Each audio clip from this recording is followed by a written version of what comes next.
Clo. Clarisse. Mama. Chiara.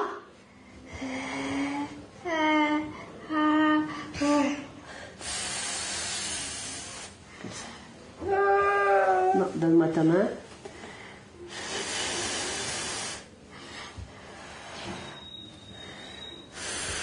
Faux.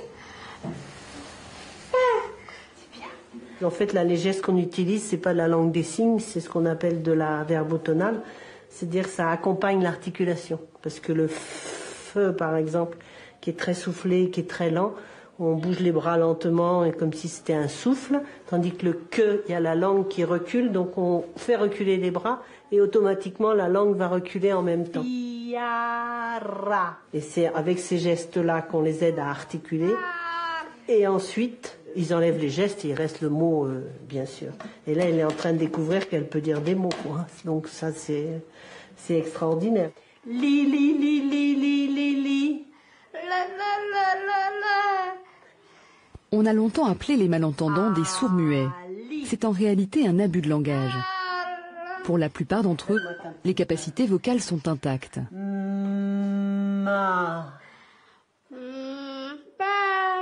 Clarisse, hier, était une enfant au regard éteint, renfermée sur elle-même. Ses premiers sons, ce premier échange la métamorphose. Et ses yeux pétillent. Les sourds, comme ils émettent pas des sons significatifs, ils n'ont plus envie parce qu'il n'y a pas de communication avec celui qui est en face. Le fait de pouvoir communiquer, c'est pouvoir entendre, pouvoir voir et pouvoir répondre. Et l'appareil apporte cette dimension que n'a pas le sourd qui ne fait que en visuel. Clarisse a accumulé beaucoup de retard scolaire. Après 12 ans dans le silence, l'avenir s'ouvre enfin pour elle. Donner un maximum de chance aux enfants et le plus tôt possible, c'est la mission que s'est fixée Audition Solidarité. L'équipe va maintenant accueillir toute une classe de maternelle. Une étape impressionnante pour les enfants. Alors Christine fait de son mieux pour les mettre en confiance. Allez. Oui, gagné. Donc ce matin, on va s'occuper de la prise en charge de ces petits bouts de chou. C'est ces petits enfants sourds qui sont tout neufs dans l'école. Voilà. Ils n'ont jamais entendu, jamais été appareillés. Donc on va leur mettre un appareil auditif. Et là, c'est beau à voir, quoi. Vas-y, là jusqu'en haut. Et après, hop, on accroche là. Ah, ça va être beau, hein. C'est pour vivre ces moments que Christine a changé de vie.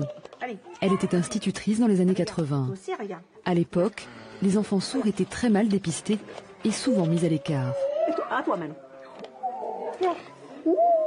On se disait, ben tiens, ils sont dans le fond de la classe, ils sont bêtes. C'est parce qu'en fait, ils n'entendaient pas, donc le message n'était pas compris à cause de l'audition, c'est tout. Une fois que l'audition a été réhabilitée, une fois qu'il y a eu de la communication, ne serait-ce qu'en gestuelle, l'enfant avait tout compris. C'était des élèves qui étaient super. Et c'est là que...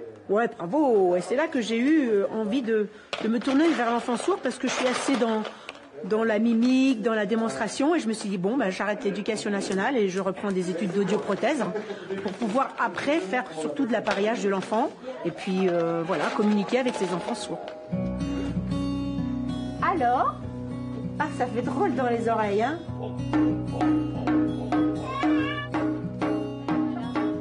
Ouh là là. T'es prêt? Écoute. Ah. Ce sont 17 enfants qui entendent pour la première fois aujourd'hui. Ah. Ça y est, c'est mangé. Allez, on y va. À moi. À toi. Boum. Vite.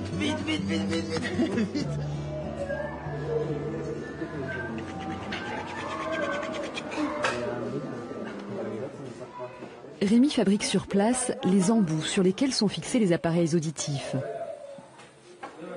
Il injecte de la résine dans l'oreille de l'enfant. Bravo, tu veux une boule? Un petit ballon? Et ouais. T'es beau, t'es ton oreille? Et ta petite oreille?